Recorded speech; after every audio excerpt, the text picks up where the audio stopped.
Thank you to friends and partners for sowing the airtime for this broadcast. There is enough power in you to deal with every situation and in every circumstance to bring about change. You may be facing a challenge today, whether in your body, in your mind, in your finances, or in your life. I want to remind you the supernatural power of God is present right in you to overcome every situation and live victorious. It's not something you have to earn or wait for, it's already in you and available to you and is ready to flow through you. Say this after me. I release the power. I release the power. I release it in every area of my life. I release it in every area of my life. And I believe I believe it's transforming my situation. It's transforming my situation. Get ready. This is your moment to experience the supernatural, and it's happening right now.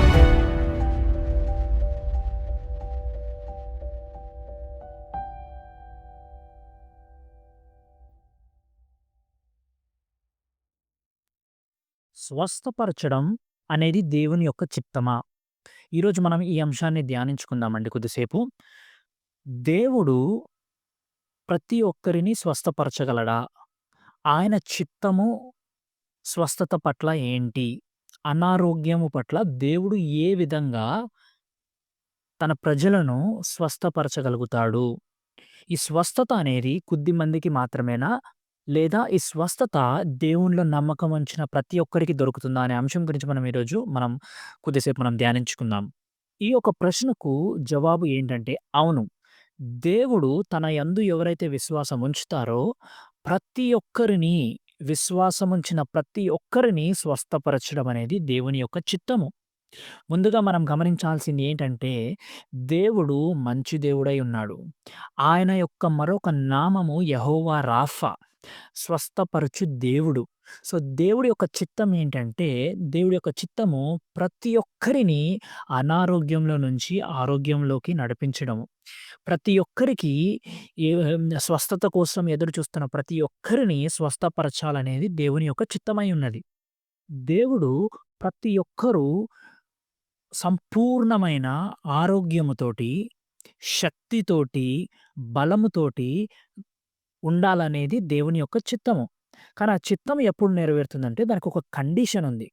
ఆ condition ఏంటి? ఎప్పుడైతే మనము దేవుని యొక్క వాక్యాన్ని నమ్ముతామో, ఎప్పుడైతే దేవుడు స్వస్థపరచగలుగుతాడు అని నమ్ముతామో, ఎప్పుడైతే దేవుని యొక్క వాక్యంలో ఆయన చిత్తము మనం స్వస్థతను పొందుకోవాలి అని ఉంది అని మనం నమ్మినప్పుడు, అది మన జీవితం పట్ల నెరవేరుతుంది.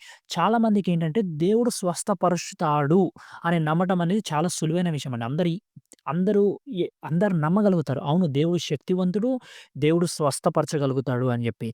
కానీ ఈ సమస్య అనేది ఎక్కడికొస్తుందంటే, దేవుడు నిజముగా నన్ను స్వస్థపరుస్తాడా? అది ఆయన చిత్తమా? అనే దగ్గర మాత్రమే మనకి సమస్య వస్తుంది. మనం దాన్ని అధిగమించి ఈరోజు ఈ వాక్యములో కొన్ని వాక్య భాగాలు మనం చూసుకున్నప్పుడు, నేను మీకేం చూపించబోతున్నానంటే, దేవుడి యొక్క చిత్తము ప్రతి ఒక్కరిని స్వస్థపరచాలని అనే విషయాన్ని నేను మీకు ఈరోజు ఈ ఈ యొక్క ఈ యొక్క బ్రాడ్‌కాస్ట్ ద్వారా నేను మీకు చూపించాలనుకుంటున్నాను. ఒకవేళ మీరు బహుశా దేవుడు అందరిని స్వస్థపరచడమో, లేతే నన్ను స్వస్థపరచడేమో అని మీరు ఈరోజు అనుకుంటున్నట్లయితే, అది దేవుడిని హేళన చేసినట్టు అవుతుందండి. ఎందుకంటే మీ విషయంలో బహుశా అని మీరు అనుకుంటే, దేవుడు ప్రతి ఒక్క ప్రతి ఒక్కని పరిస్థితిలో కూడా బహుశా అనే దాన్ని వాడాల్సి వస్తుందేమో. ఎందుకంటే మన దేవుడు ఏమని చెప్తున్నాడంటే, ఆయన ఎన్నటికీ మారని దేవుడు. భూమి ఆకాశములు గతించిపోవును కానీ ఆయన వాక్యము మాత్రం గతించిపోదు. ఆయన నరుడు కాదు అబద్ధము ఆడటానికి అనేది దేవుని యొక్క వాక్యం మనకు సెలవిస్తుంది. సో, మీ యొక్క పరిస్థితిలో, మీ యొక్క స్థితిలో బహుశా అనేది ఉన్నట్లయితే, బహుశా దేవుడు నన్ను స్వస్థపరుస్తాడా అనేది ఉన్నట్టయితే, అది దేవునికి దే దే దే దేవుని యొక్క నామాన్ని సంపూర్ణంగా ఆహ్, ఆహ్, దేవుని యొక్క నామం ఎందుకంటే దేవుడు వ్యక్తులను గౌరవించడు. దేవుడు అందరినీ సమానంగా చూసేవాడు. మీ జీవితంలో ఈ వాగ్దానం ఎలా అయితే నెరవేరుతుందో, వేరొకరి జీవితంలో గూడా ఆ వాగ్దానం అనేది పనిచేస్తుంది. ప్రతి ఒక్కరి జీవితంలో నమ్మిన వారి ప్రతి ఒక్క జీవితంలో ఆయన వాగ్దానాల్ని నెరవేర్చుటకు దేవుడు సిద్ధంగా ఉన్నాడు. దేవుడు ఆయన చిత్తము కలిగి ఉన్నాడు. ఒకవేళ దేవుడు వారిని స్వస్థపరచాలని కోరుకున్నట్లయితే, అదే దేవుడు మిమ్మల్ని కూడా స్వస్థపరచాలని కోరుకుంటాడు. నేటి ప్రపంచంలో వ్యాధి మరియు అనారోగ్యము మానవ జీవితాలపై భయంకరమైన ప్రభావాన్ని చూపుతున్నాయి. వైద్య శాస్త్రం ఎంత గొప్ప విజయాలు సాధించినప్పటికీ, వ్యాధి ప్రపంచవ్యాప్తముగా మానవ జీవితాలను నాశనం చేస్తూ వస్తుందండి. వారని కాకుండా, వీరని కాకుండా అనేకమైన రోగాలతోటి, అనేకమైన ఈ యొక్క వ్యాధులతోటి ఈ క్రైస్తవులను బిలీవర్స్‌ని మాత్రమే కాదు కానీ, ప్రతి ఒక్కరిని ఈ యొక్క అపవాది అనేవాడు ఈ అనారోగ్యముతోటి వేధిస్తూ, పీడిస్తూ వస్తున్నాడు. కానీ మనం ఏం చేస్తున్నామండి ఇదంతా ఇలా జరుగుతున్నప్పుడు?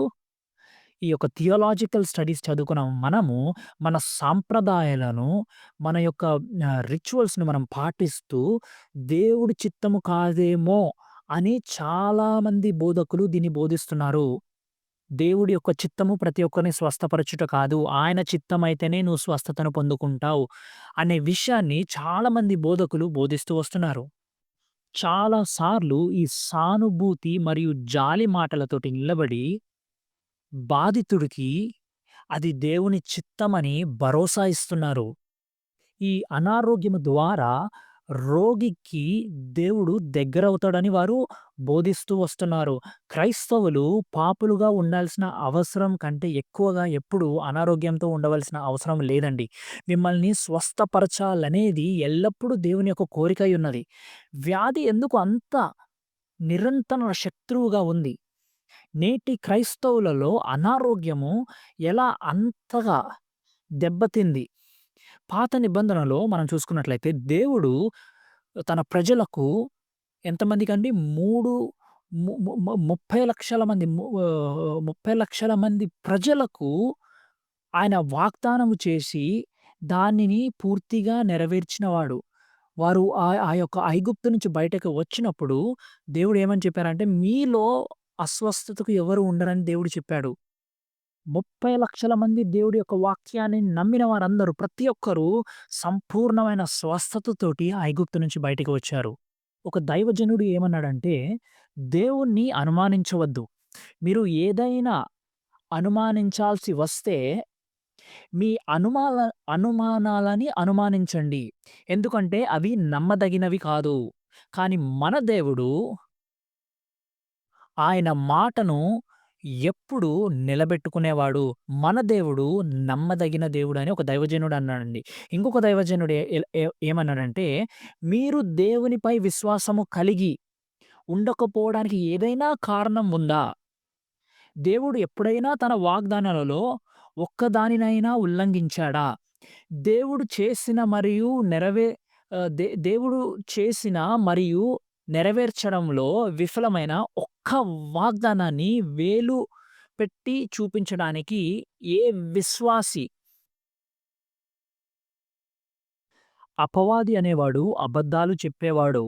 సాతాను అబద్ధాల కోరు.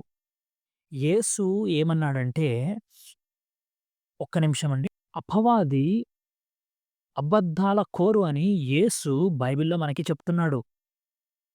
నేను బైబిల్ తెరిచి 6000 సంవత్సరాలుగా సాతాను ప్రజలను దేవుని మాట నమ్మకుండా ఇది నిజము కాదని ఎలా అబద్ధము చెప్తున్నాడో మీకు చూపించగలను. అపవాది దేవుని మాటలను తిరస్కరించాడు. మరియు ప్రజలకు ప్రతీదీ దేవుడు చేసిన వాగ్దానములు నెరవేర్చలేడు. అది ఆయన చిత్తము కాదేమో అని ఒక అనుమానాన్ని మన హృదయాల్లో నాటుతూ వస్తున్నాడు. కానీ నేను మీకేమని చెప్పాలనుకుంటున్నానంటే, దేవుడు తను చేసిన వాగ్దానాలను నిలబెట్టుకునేవాడు, నెరవేర్చేవాడు. ఆయన మాట తప్పని దేవుడై ఉన్నాడు. నిర్గమకాండము 23వ అధ్యాయము 25వ వచనం తెరుచుకుందాం ఒకసారి. కాబట్టి మీరు మీ దేవుడైన యెహోవాను సేవించాలి. ఆయన మీ రొట్టెను, మీ నీటిని దీవిస్తాడు. నేను మీ మధ్య నుండి అనారోగ్యాన్ని తొలగిస్తాను. చూస్తున్నారండి ఇక్కడ ఏమని చెప్తున్నాడో దేవుడు? నేను మీ మధ్యలో నుండి అనారోగ్యాన్ని తొలగిస్తాను. సో, దేవుడు మీ జీవితాలలో నుంచి రోగాన్ని, శాపాన్ని తొలగించాలని ఆశపడుతున్నాడు. నిర్గమకాండము 15వ అధ్యాయము 26 వచనము. మీరు మీ దేవుడైన యెహోవా సర్వాన్ని శ్రద్ధగా విని, ఆయన దృష్టికి సరైనది చేసి, ఆయన ఆజ్ఞలను పాటించి, ఆయన కట్టడాలన్నిటిని పాటిస్తే, నేను ఐగుప్తులకు రప్పించిన వ్యాధులు ఏదీ మీకు రానివ్వను. ఎందుకంటే మిమ్మల్ని స్వస్థపరిచే యెహోవాను నేనే. ఏ ఏమని చెప్తున్నాడండి దేవుడిక్కడ? మిమ్మల్ని స్వస్థపరచు యెహోవాను నేనే. మీరు అనారోగ్యానికి గురైతే దేవుడు మిమ్మల్ని స్వస్థపరచాలని కోరుకుంటున్నాడు. మీరు మంచిగా ఉండాలని, మీరు ఆరోగ్యంగా ఉండాలని దేవుడు కోరుకుంటున్నాడు. మీరు పూర్తిగా నమ్మే వరకు, మీరు దీన్ని పూర్తిగా నమ్మే వరకు మీ స్వస్థత అనేది మీ యొక్క నమ్మకము పట్ల నిలబడి ఉంది. మీ మనస్సులో ఏదైనా సందేహము ఉన్నంత వరకు ఈ యొక్క విశ్వాసం అనేది మీ హృదయంలో ఉండదండి. మరియు విశ్వాసము లేని చోట దేవుడు కార్యాలను చేయలేడు. విశ్వాసము లేకపోతే మీరు దేవుడు మిమ్మల్ని మిమ్మల్ని పరచాలని ఆశపడుతున్నారని మీరు నమ్మకపోతే, విశ్వసించకపోతే మీరు ఈ స్వస్థతననేది ఎప్పటికీ పొందుకోలేరు. హీబ్రీయులకు రాసిన పత్రిక 11 అధ్యాయము 6 వచనం చదువుకుందాం. విశ్వాసము లేకుండా ఆయనను సంతోషపెట్టుట అసాధ్యము. దేవుని యొద్దకు వచ్చువారు ఆయన ఉన్నాడనియు, తను వెదుకువారికి ఆయన ఫలము దయచేయువాడనియు నమ్మవలెను. సో, మనం ఏం చేయాలంటే, ఇక్కడ వాక్యం ఏమని చెప్తుంది? విశ్వాసము లేకుండా మనము ఆయనను సంతోషపెట్టలేము. ఆయనను ప్లీజ్ చేయడం అనేది అసాధ్యమని దేవుని వాక్యం సెలవిస్తుంది. దేవుని యొక్క వద్దకు వచ్చువారు ఆయన ఉన్నాడు అని మనము నమ్మి, తన దగ్గరికి వస్తే దానికి మనకు ప్రతిఫలము కూడా దేవుడు ఇవ్వాలని ఆశపడుతున్నాడు. యాకోబుకు రాసిన పత్రిక 1 అధ్యాయము 6, 7 వచనాలు చదువుకుందాం. అయితే సందేహము లేకుండా విశ్వాసముతో అడగవలెను. దేవుడు వాక్యం ఏం చెప్తుందంటే, మీరు ఏది దేవుడిని అడిగినా, మీ స్వస్థత అయినా, మీరు ఏ ప్రార్థనలు చేసినా దేవుడికి ఏ విధంగా ప్రార్థన చేయాలంట? సందేహము లేకుండా విశ్వాసముతో అడగవలెను. చాలా సార్లు మన ప్రార్థన జీవితం ఎలా ఉంటుందంటే, మనము సందేహపూరితంగా మనం ప్రార్థిస్తుంటాం. ఎలా ఒక ఒక ఒక ఉదాహరణ మీకు చెప్తాను. మనం ఎలా ప్రార్థిస్తామంటే, దేవా నీ చిత్తమైతే నాకు వీసా అనుగ్రహించు. నీ చిత్తమైతే నన్ను స్వస్థపరచు. నీ చిత్తమైతే నాకు ఈ లేమిలో నుండి సమృద్ధిలోకి నన్ను నడిపించు. నీ చిత్తమైతే అని మనం ప్రార్థిస్తుంటాము. దేవుని యొక్క చిత్తము ఆయన వాక్యము ద్వారా ఆయన మనకు బయలుపరుచున్నాడు. ఈరోజు మనం తెలుసుకోవాల్సింది ఏంటంటే, ఆయన చిత్తము మన జీవితం పట్ల ఏదై ఏ ఏ ఈ ఆయన చిత్తము మన జీవితం పట్ల ఏంటి అని మనం తెలుసుకోవాలనుకుంటే, మనం ఆయన వాక్యాన్ని తీసి, ఆయన వాక్యంలో ఆయన చిత్తాన్ని మనం వెతుకువారమై ఉండాలండి. మరొకసారి చదువుతాను. అయితే సందేహము లేకుండా విశ్వాసముతో అడగవలెను. సందేహించువాడు గాలి చేత రేపబడే ఊగిసలాడుచున్న సముద్రపు తరంగములు వంటివాడు. సో, దేవుడి వాక్యం ఏం చెప్తుంది?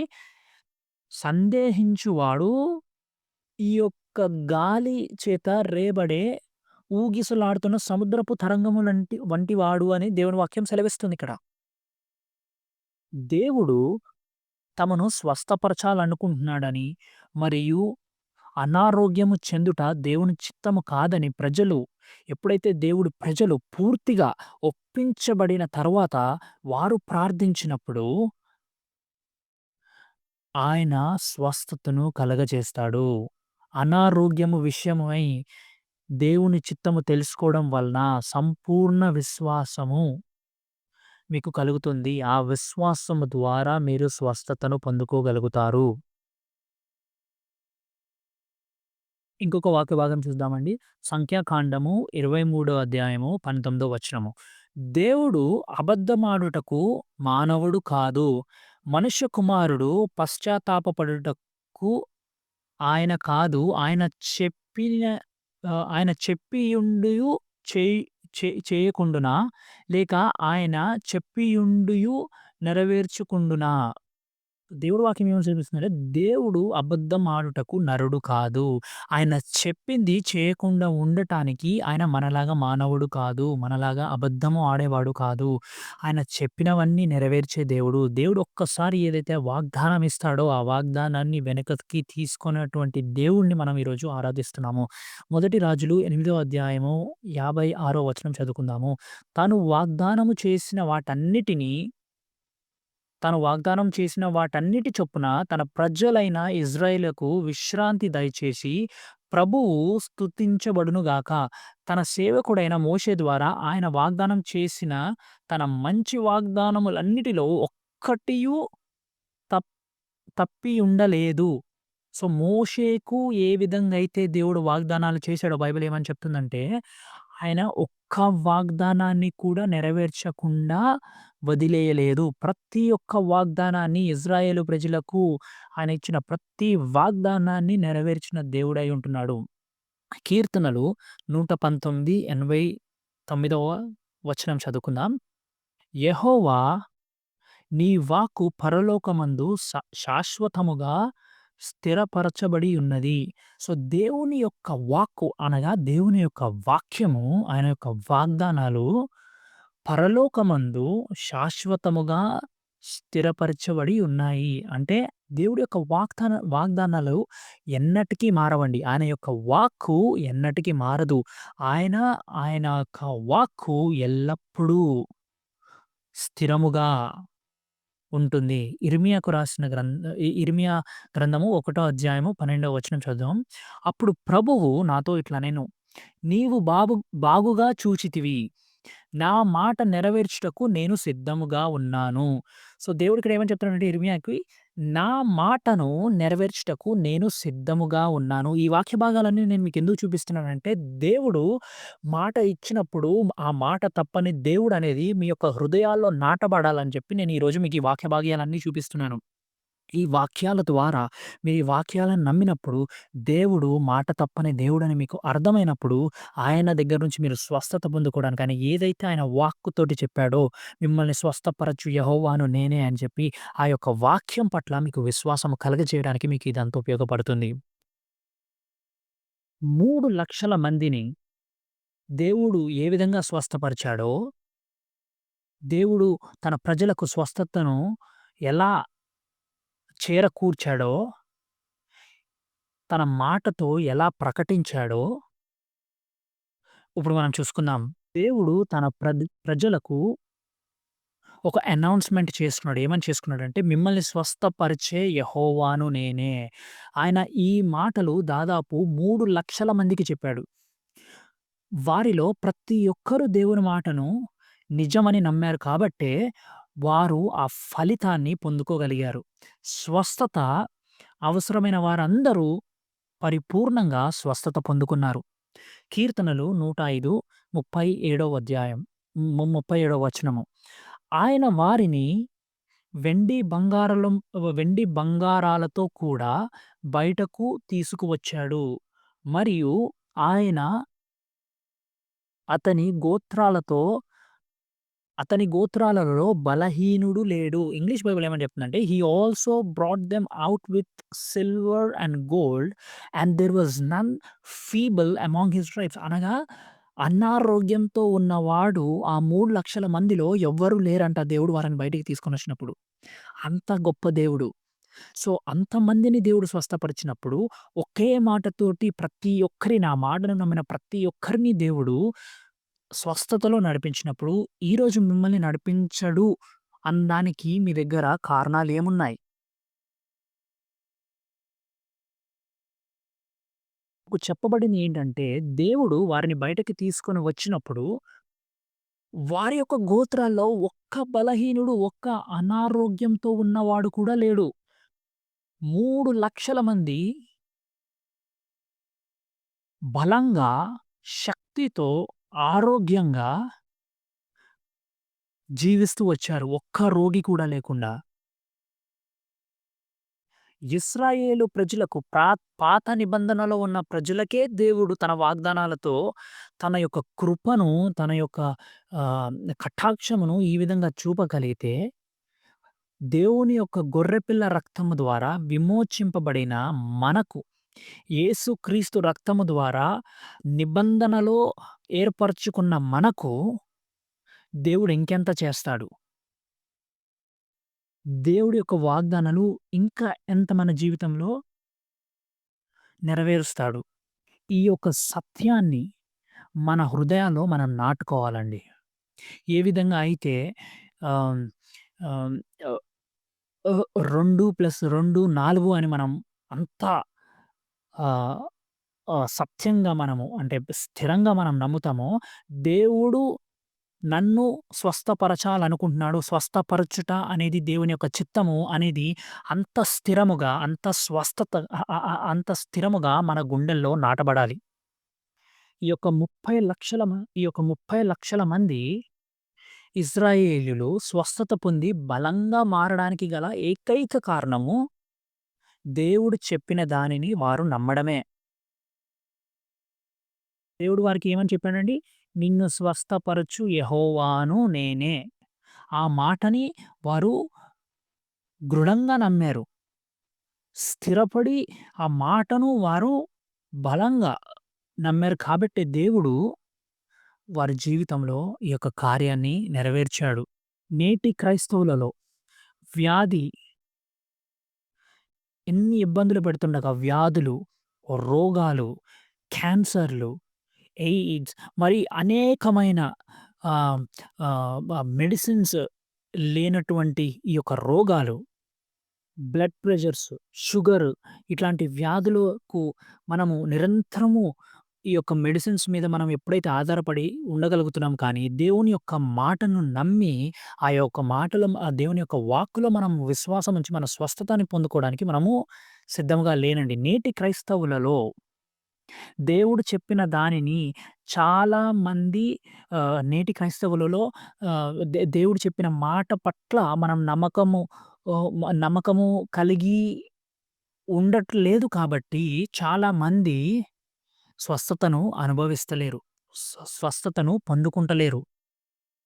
దేవుడేమో నిన్ను స్వస్థపరచు యెహోవాను నేనే అని చెప్తున్నాడు. అనేకమైన కారణాల ద్వారా, అనేకమైన దుర్బోధల ద్వారా, అనేకమైన ఈ యొక్క ఆహ్, ఆహ్, ఆలోచనల ద్వారా మనము దీన్ని నమ్మలేకపోతున్నాము. దేవుడి యొక్క మాటను మనము నమ్మలేకపోతున్నాము కాబట్టే మనము ఇది దేవుడి యొక్క చిత్తము కాదేమో, దేవుడు నన్ను స్వస్థపరచడేమో, దేవుడు ఈ అనారోగ్యం ద్వారా నాకేదన్నా నేర్పించాలనుకుంటున్నాడేమో, దేవుడు ఈ అస్వస్థత ద్వారా నన్ను దగ్గరికి చేర్చుకోవాలనుకుంటున్నాడేమో, రో రోగము ఇచ్చేది దేవుడే, రోగము తీసుకునేది దేవుడే అనే ఆలోచనల ద్వారా మనము దేవుని మీద సంపూర్ణంగా మనం విశ్వాసము ఉంచలేకపోతున్నాము. ఇది ప్రాథమికంగా సాతాను ఆయుధములాగా వాడుకుంటున్నాడండి. దేవుడు చెప్పిన దానికి అర్థము మార్చి, మనలో అవిశ్వాసము పెట్టి, మనము దేవుని వాక్యాన్ని సందేహింపబడేలాగా చేసి, దేవుడు ప్రజలను అపవాది అనేవాడు ఈ యొక్క స్వస్థతకు వారిని దూరంగా పెడుతున్నాడు. సాంప్రద్ ఆహ్, స స్వ సాంప్రదాయమ సాంప్రదాయమైన బోధకులు చాలా ప్రభావితం చేసి, దేవుడు స్వస్థత అప్పటి ప్రజలకు మాత్రమే ఉంచాడు. ఇప్పటి వారికి స్వస్థత అనేది దేవుడు చేయకపోవచ్చు అనే బోధనలు కూడా మనం చాలా వింటూ వస్తున్నాం. కానీ పాత నిబంధన కింద లక్షల మందిని దేవుడు ఒక్కసారిగా బాగు చేసినప్పుడు, నేడు దేవుని ప్రజలకు మరింత శ్రేష్టమైన పరిచర్య ద్వారా, మెరుగైన వాగ్దానాలపై స్థిరపరచబడిన ఆహ్, ఆహ్, ఆహ్, కవెనెంట్ ద్వారా, నిబంధన ద్వారా మెరుగైన యాజకత్వము మన యేసుక్రీస్తువే మన యొక్క యాజకుడై ఉన్నాడు. ఆయన దయ ద్వారా, కృప ద్వారా మరియు ఆయన సత్యము క్రొత్త నిబంధనలో మనము ఆయన క్రొత్త నిబంధనలో జీవిస్తున్న వారముగా దేవుడు మనల్ని ఎంత స్వస్థపరచాలని కోరుకుంటాడో మీరే ఆలోచించాలి. ఈరోజు మనము నేను ముగించక ముందు నేను మీకేం చెప్పాలనుకుంటున్నానంటే, మన దేవుడు స్వస్థపరిచే దేవుడు. ఆ రోజు ఇజ్రాయేలునకు ఏ విధంగా అయితే దేవుడు వాగ్దానం చేశాడో, నిన్ను స్వస్థపరిచే దేవుడను నేనే. ఈరోజు కూడా దేవుడు మిమ్మల్ని ఆ ప్రశ్న అడుగుతున్నాడు. దేవుడు మీకేమని చెప్తున్నాడంటే, మిమ్మల్ని స్వస్థపరిచే దేవుడను నేనే. మీరు నా మాటను నమ్మినట్లయితే, నా మాట యందు మీరు విశ్వాసం ఉంచినట్టయితే, మిమ్మల్ని నేను స్వస్థపరుస్తాను. స్వస్థపరచడం అనేది నా చిత్తములో ఉన్నది. నా యొక్క చిత్తము మీరు సంపూర్ణమైన ఆరోగ్యముతోటి జీవించాలని దేవుడు ఆశపడుతున్నాడు. ఆమేన్.